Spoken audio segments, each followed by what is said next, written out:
What is going on, guys? Welcome back to another episode of the Always Compete Seahawks podcast. My name is Sam. Thank you for joining me today. The Seahawks have won Super Bowl 60. This is there's really no other way to say it. This is a miracle season, an unbelievable season, a season that I will never forget.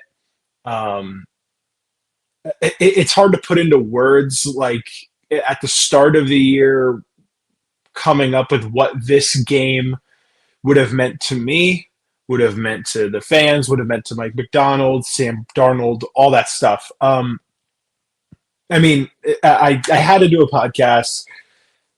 The Seahawks have won the big game, and they have won their second Lombardi Trophy. I'm going to break down the game. I'm going to break down, what this game means for not only the team but for a lot of the players. How the team is going to be going up for sale, and I'm also going to be kind of looking ahead to what's next for the Seahawks, and very briefly touching on that to kind of set up some more podcasts coming up this offseason. So it's really hard to figure out where to start. I think immediately when you're talking about this game, you have to talk about the defense. The defense was unbelievable. It was a total demolition job from this team. From the very second they stepped on the field, this defense was unbelievable.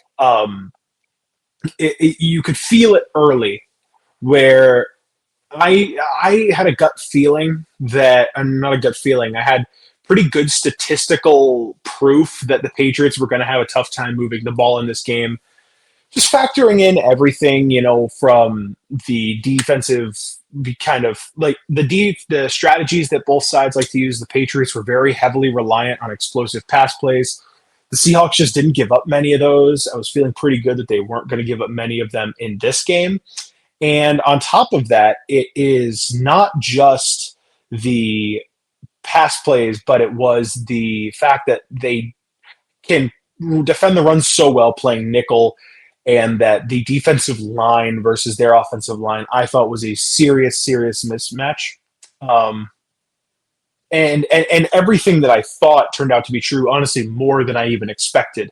The Patriots could not move the ball on offense, and the defense was suffocating. And if you're putting together the image when this team hired Mike McDonald 2 years ago of what this win would have looked like, how we got here, it was that game with a defense that was so dominant, and the Patriots, who had a great offense all year, had an MVP candidate at the quarterback position. They just couldn't figure out how to move the ball. And they had like one drive in the middle of the game where things were getting interesting. And then outside of that, it was 3-and-outs and 6 sacks and 2 interceptions and a forced fumble and a pick six. And there's not many ways to sum up how good this defense is, and or I guess was at this point. And we're at the point now where this team has cemented itself as one of the better defenses to ever play the game, one of the better defenses to ever play in the Super Bowl, and one of the most accomplished defenses of all time when you consider what they did. The only teams that got to them was Matt Stafford and the Rams. When you got past them, it felt pretty impossible that you were going to be stopped, given how well you'd been playing and given what you'd been doing it just all season long. And you look at some of the players who are making plays in this game. Devin Witherspoon, who is a huge piece of this rebuild when you consider he is the big Russell Wilson trade pick, and we'll get to what John Schneider's done in a second. He is the one of the core pieces. He's that fifth pick that you get from Denver, and he had an all-star level performance, and he's flying around the field, and he just embodied what this defense wanted to be: tenacity, grit, heart, anything that you wanted out of Devin Witherspoon, he gave you. Derek Hall, who I thought his impact was much greater than his stats. He finally got the stats in this game. He got 2 sacks, got a forced fumble that really swung the game in a huge way, considering where the game was, where it was field position was very difficult to find in this game, and all things considered, you had to grit and grind and get through that. So to see how Derek Hall showed up in this game was huge. And you have the game that Byron Murphy played. Byron Murphy was the first pick of the Mike Macdonald era. Like, this is the first selection in the entire history of Mike Macdonald's tenure, and that was the pick that defined what he wanted to do. And he prioritized building up the defensive line, building up the trenches, and what you get is an all-star performance from Byron Murphy. They could not get anything going on the run, especially up the middle, all game. And just with that all being said, this defense is an all-time defense, and you could just feel the dominance from the very start of the game, from the very start of the season. You just had a sense that this defense was going to do something extremely special, and it went further than I ever thought it would. I never thought that this team was going to win the Super Bowl. It took me a while to accept that that's what this team could do.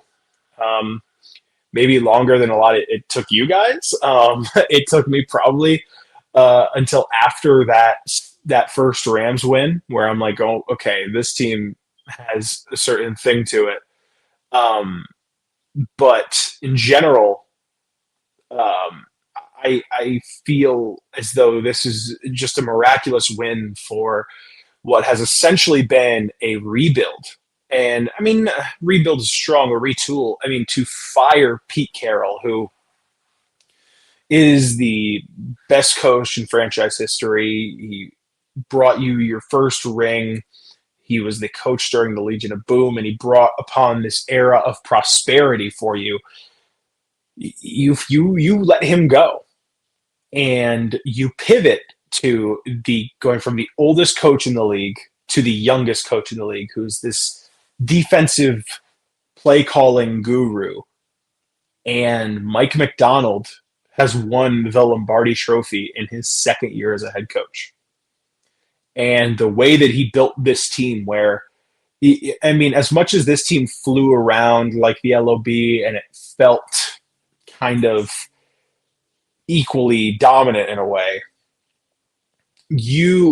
this team has a different connectedness to it with its culture, where Pete Carroll is more of I'm going to fire you up, I'm going to motivate you to be the best version you can be, and I'm going to let you be yourself.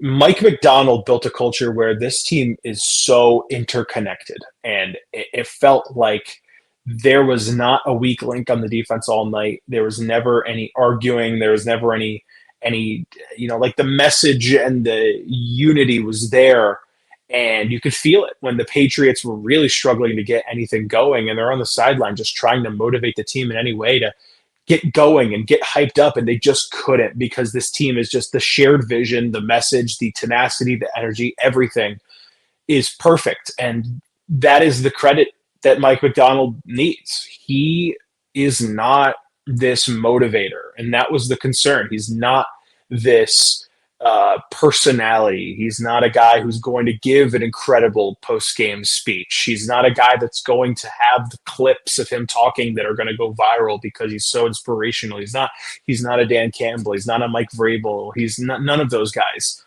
But the fact that through his energy of just, we are going to play harder than anyone, we're going to work harder than anyone, it's made this team into such a united force. And you could see it in the defense, where it felt like nobody was trying to be the star last night. Nobody was trying to go for the knockout punch, the big play. When Drake May would get out of a sack, there would be another guy right there. It was team pass rush. It was team coverage. There was absolutely nothing. And this is an all-time defensive performance. It's an all-time defense, and it deserves to be remembered. This dark side defense is going to go down in the history books, not just because of the players, but because of the coaching, because of who they are and what they have been able to do. Um, just in general as a unit. So defensively, there's nothing more you can say other than what an unbelievable performance. And you have Riley Mills stepping up in the big moment to make a play, and Chenan Owosu with the pick six after, he nearly got cut this year. There were some questions about whether he would even play, and he ends up being this guy who has a significant impact on the field and has the game sealing play in the Super Bowl. And the Julian Love has a pick, and Leonard Williams, like his impact was felt all game. Should have had a sack, but there was an offsides call called on the same play. In general, you can't put into words just how good the Seahawks defense looked, and just an absolutely incredible performance. And all of this goes out to Mike Macdonald to say, man, what an absolute home run hire by John Schneider, and an absolute home run hire for this organization, and a culture building piece and a clear inflection point in the history of the Seattle Seahawks, and in the history of everything that this team built. Let's go to the offensive side of the ball. Obviously, a lot less to talk about on this side. It's not going to be as glowing. The Patriots defense, I will give them credit. They played their asses off for 60 minutes of this game, doing anything they could to keep the Patriots in. They were on the field constantly, given the 3 and outs and everything like that. They were consistently on the field, and they were consistently gassed, and you could really start to see it towards the end. But once again, if you kind of paid attention to the stats, you would know that the one clear place where the Patriots lacked was defending runs outside the tackles. And I thought that's why Kenneth Walker was going to be very successful in this game. And not only was he successful, he won the Super Bowl MVP. He's the first running back to win since Terrell Davis in 1998. What an unbelievable time to become the Kenneth Walker that I think we all knew was in there. When you're watching at Michigan State, he at times was just this unstoppable player and dynamic talent. And it felt like in Seattle, he had these ups and downs where you're wondering if Charbonnet is going to take his job. And by the end of the year, he had kind of settled in. And when Charbonnet goes down in the playoffs, he gets this chance, and he puts together probably the best 3-game stretch of his career. Given the 3-touchdown game against San Francisco and the successful game against the Rams, and now you have this. Let me pull up the official stats here. Kenneth Walker, 135 yards on the ground, another 26 through the air. Shout out to him for putting together his biggest moment, his biggest games when the team needed him most, and he's going to make himself a lot of money. We'll talk about that in a future podcast about all the players that the Seahawks are going to have to bring back, which they can do given their cap situation, but we'll touch on that when we need to. Sam Darnold, he did it. I think there was a sense that the only thing that could kill the Seahawks would be turnovers. If they turned the ball over, Sam Darnold led the league in the regular season in turnovers. If they turned the ball over, that would probably be enough to do it in any game. Sam Darnold and the Seahawks offense, in turn, became the first Super Bowl champion to not turn the ball over once during the postseason. They are the first, the only. And you want to talk about stepping up when you need him most. Sam Darnold by no means played a perfect game. You could actually argue that he probably played a pretty flawed game. He missed a lot of open looks. But in general,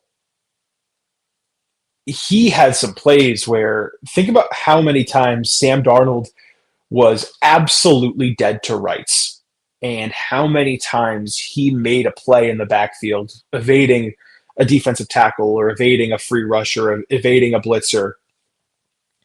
He had so many plays in this game where the stat sheet isn't going to look very promising, but he took this team out of a lot of potential second and long, third and long situations and extended plays, and either had productive plays or got the ball away, and ultimately was no harm, no foul. I believe he only got sacked one time.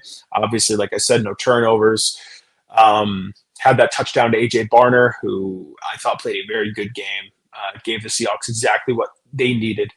Considering, Jackson Smith and Jigba did not have his best game, 4 catches for 27 yards. In turn, Cooper Kupp and AJ Barner combined for 105 yards. That's kind of what you needed out of these guys. And Barner also gives you the touchdown. And that's all you really need in a game like this, where the margins are razor thin and the offense is struggling on the other side. All you need is that one touchdown and a couple field goals, and that's going to do it for you. And AJ Barner, I thought, played a very, very outstanding game. But once again, just shout out to Sam Darnold for rewriting the entire narrative around his career. And when Seattle signed him, it kind of felt like they were settling. It didn't feel like they felt as though it was an upgrade. They wanted to keep Geno, and it looked like, at least from the outside, that Geno asked out and they had to pivot to Sam Darnold. Sam Darnold is a Super Bowl champion, and Sam Darnold is a guy who in the playoffs played his best football that he had played in months. He had been in that rough stretch all the way through that Carolina game, and then immediately starting in that San Francisco game.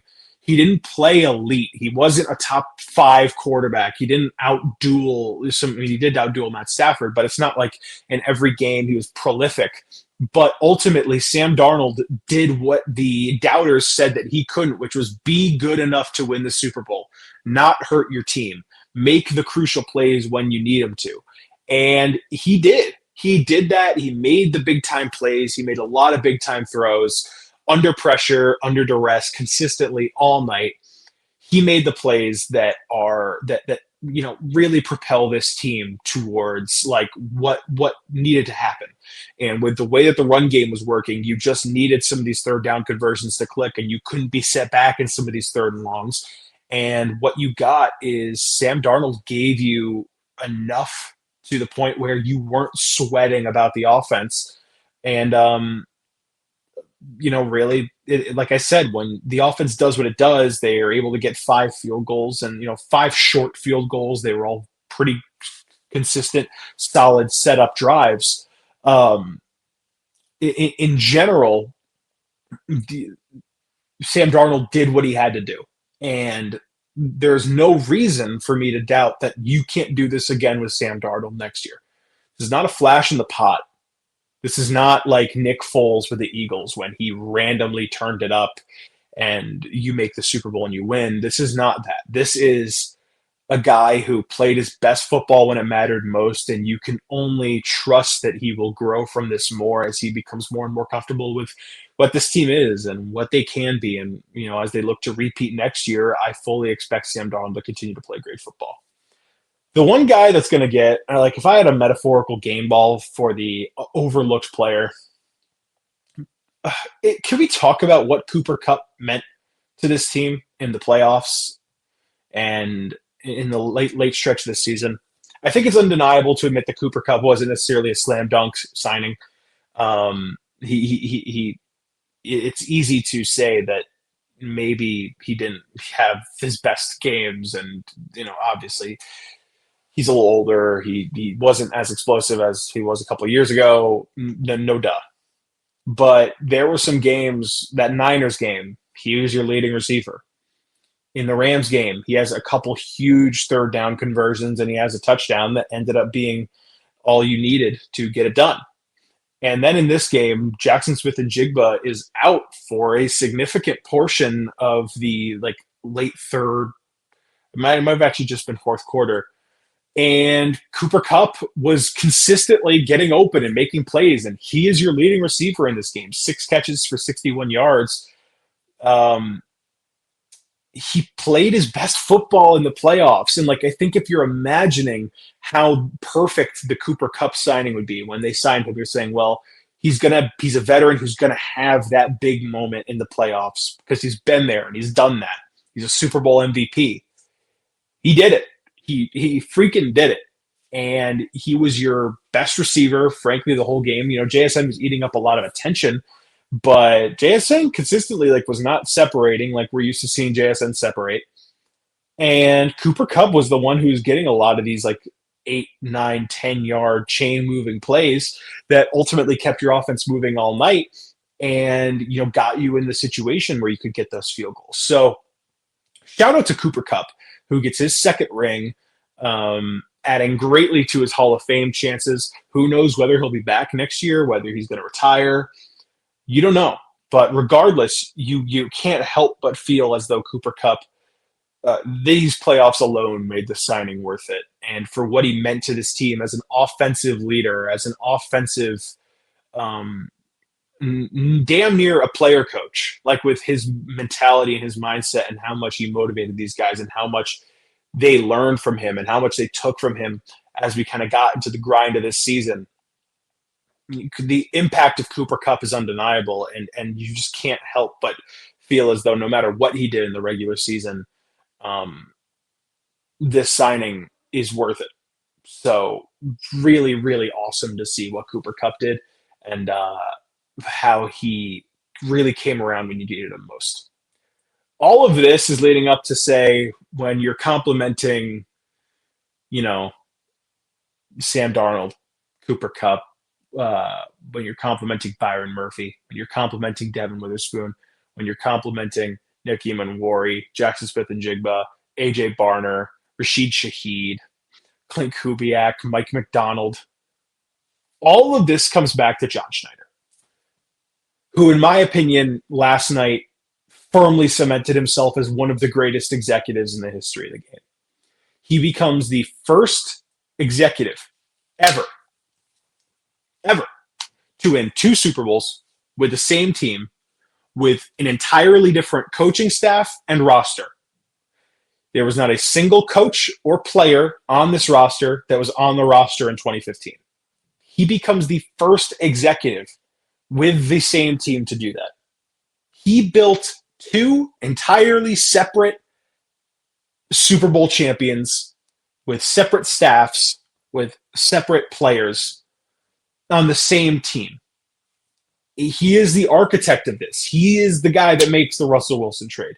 He's the guy that makes the Geno Smith trade, the DK Metcalf trade. He's the guy that picks all these players. He's the guy who hires Mike McDonald. He's the guy who signs Sam Darnold, who signs Cooper Kupp, who trades for Rashid Shaheed. If he's not in Canton at this point, it's really hard for me to justify him not being there, given what he's done and how there was a point where there was a serious question of whether this team was going to be able to dig out of the kind of area of mediocrity that it was in, and they did. And not only did they do it, they were dominant in this fashion. And this is an entirely young, new team with young coaches, and this is a team that it just felt unbeatable. And you're looking at all these players play, and you're like, "That's John Schneider. That's John Schneider." Hey, you remember when they traded Geno Smith and then they signed Sam Darnold? Well, Sam Darnold's in the Super Bowl. You remember when they, traded DK Metcalf to let Jackson Smith-Njigba be the wide receiver 1? Well, guess what? He's the best receiver in football, and he won Offensive Player of the Year. And you're looking at this defensive line, and you're like, Leonard Williams, well, he traded for him, and then he re-signed him. Oh, well, there's DeMarcus Lawrence. He signed him this offseason. Gave him a little flyer contract. Say, hey, you were hurt last year. You're going to come in here, and we're going to give you a chance. And guess what? He was awesome this year. Unbelievable. Led the league in forced fumbles. Just an incredible season from DeMarcus Lawrence, who gets his first ring. Super happy for him. Byron Murphy. He's the first pick of the Mike McDonald era, and he has this impact. And Devin Witherspoon is this crown jewel from the Russ trade. Charles Cross, who just got a big extension. Crown jewel from the Russ trade. There's not much else you could say about John Schneider, and he's truly one of the best to ever do it. And he cemented it last night with what he put on that field and just the dominance. And it was so great to see the national media watch this game and say, man, the dominance from this team. This isn't even close. This is a bloodbath. This is a massacre. The Patriots don't look like they should be on the same field. John Schneider built that. And I think most of all, what John Schneider deserves is hiring Mike Macdonald. Mike Macdonald is a Super Bowl winning coach at age 38. There's not many you could say that about. And Mike Macdonald is a Super Bowl winning coach after not making the Super Bowl in his first season. I mean, after not making the playoffs in his first season. And in his second season, he coaches the best team in football and wins the most games in a single season for any head coach under 40 years old. And he put together an incredible special teams group and everything. It all comes back to what John Schneider did. And truly, like, if you were to be writing a book about what the Seahawks did here, or if you were to be writing a movie about what the Seahawks did here, John Schneider is the main character. He is the guy who you write it about because of how everything ties back to him, and how Jody Allen, who will be selling the team, and that's going to be a huge storyline this offseason, and it is likely going to be the most expensive team ever sold. When Jody Allen sells this team, like a couple of years ago, she said she wanted to be more involved, and she fired Pete Carroll. I don't believe that was a solely John Schneider decision. That was a Jody Allen pushed move. In turn, she put all of her faith in John Schneider, and look at how that paid off. And now she got to hoist the Lombardi Trophy first last night, which I thought was so earned given how her reputation changed. I don't know if a lot of you guys remember, but 2021, 2022, there was some serious criticism about Jody Allen not being involved enough, not caring, letting just things run wild. Well, she stepped in, and she's rewarded with being the one to hoist the Lombardi in the last game that she will own the team before it is likely sold this offseason. It's unbelievable. It's fairy tale stuff, and this is a fairy tale team. There's a lot of movement to go this offseason, a lot of people to re-sign, a couple people to extend. You have to hire an offensive coordinator, which my next podcast will probably be when that hire is finalized. But regardless, this is going to be a fun offseason, and the goal is let's go get number 3. That's the goal. I think this team could do it, and it's going to be fun to watch this team be built. And for now, for the rest of this offseason, before we get going again, we can celebrate the fact that the Seahawks are Super Bowl champions, and in a fairy tale fashion. And I hope you guys all enjoy it. I hope you guys just are able to kick back for the next couple days, and regardless of what happens to you, just be really happy that you're able to say that you were a part of this experience, a part of this team, and you were able to enjoy this team and watch a full season of this group. So with that being said, that's going to wrap it up. I hope you all enjoyed. Comment any of your thoughts in the comments below. I want to hear anything about how the experience with this team, the experience watching the game, and how you're going to remember this team. And unbelievable experience for me. If you guys don't know, I was quite young when the Seahawks won their first Super Bowl in 2013. As a matter of fact, I wasn't even a fan, and I was a 6-year-old, and I picked my favorite team because the Seahawks had won the Super Bowl that year. And by the time the 1 yard line thing happened, I was a big fan. And I had to live with the taste of that for a long time. And this is the first Super Bowl I got to witness as a fan. So this is an extremely dear experience for me. I hope you guys all share that feeling. And I'm so excited to be a Seahawks fan. It's really that simple. So I hope you guys enjoyed. Like I said, comment any of your thoughts in the comments below. Please like and subscribe if you enjoy, and stay tuned for some more podcasts coming, especially in the off season once we get going. So I want to thank you all for watching. I hope you guys enjoyed, and I'll see you guys in the next video. Peace out.